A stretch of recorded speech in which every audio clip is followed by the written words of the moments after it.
Japan, for most of its history, had been fragmented through class, religion, and even through state borders. Japan had a rough time, but after they removed all remnants of the old order, they struck out at their much more powerful neighbors. Over the course of 35 years, the Japanese Empire was able to strike out against Britain, France, the Netherlands, China, and more, and in doing so sowed the seeds of rebellion and revolution in Asia. But what if this changed? What if, in its first big show of force, it was defeated, leading to it to chase unity even further? What if Japan became communist?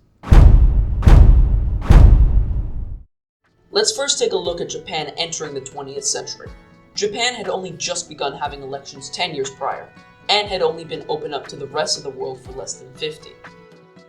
The period from opening Japan to the 1910s was one of rapid social change, with a massive attempt at democratizing and modernizing to mirror and even with the European powers.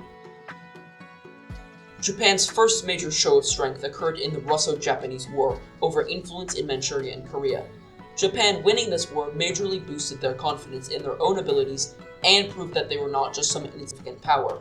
This also began the process of emphasizing the military within Japanese culture. This war will be the first change we will make to ensure the creation of a communist Japan. The specifics on how Japan loses this war are not important, only that the Russians beat back the young and ambitious great power. After the war, the Russians would maintain influence over Manchuria and would also establish a Korean puppet state. The impact on Japan is major. Japan is now no longer the underdog power that beat the largest contiguous empire of the time. It would just be another Asian nation beaten back by the Europeans. The true change that's caused by this is to the Japanese people themselves. Not only was their army shattered by the Russians and Korea taken from them, their emperor had surrendered. In the eyes of the people, the emperorship would be stained with the stench of weakness. The growing dissent would lead to more socialist groups popping up around the country, never gaining a serious following, but always present. Moving forward in time, it's still a possibility that the Japanese joined the British in the First World War, still seeking opportunity for advancement into the ocean.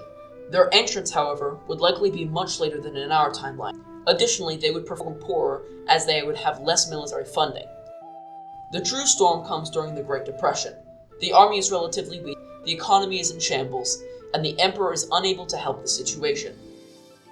The elections of 1930 and 32 will be a pivotal change in Japan, with right-wing groups failing to achieve popularity and are sometimes even oppressed by the populace, similar to what happened to left-wing groups in our timeline. The left would gain massive popularity, possibly being assisted by the Soviet Union. By 1935, the communists would be in power in Japan, officially destroying the monarchy and forming the socialist state of Japan.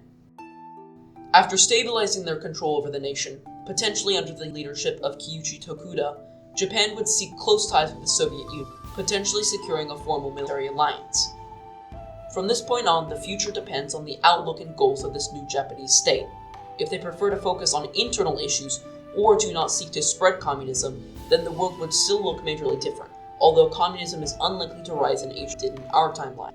The end result would be similar to that of possible history's What If Japan Democratic video. What I see as the more likely option, however, is that Japan holds an expansionist idea of communism, seeking to spread it throughout Asia. Their first target would likely be the Koreans, who would have broken off from Russia during their civil war. Assuming a few years were spent on building up the Japanese army with help from the Soviets, the invasion would occur around 1938. With a newly modernized army and support from the Soviets, the war would be a complete victory for the Japanese, who would establish a communist puppet regime in the nation. The next target for the Japanese would be China, although the Soviets would not interfere in this war due to eyes from the West and Stalin's personal disdain for Mao Zedong. At first, the Japanese would only lend lease to communists, leading eventually to granting military access until Japan joins the war altogether. This war would be hard fought, with minimal support from the Soviets and a weaker Japan, though I have no doubt that the communists would eventually go through. The peace would look something like this.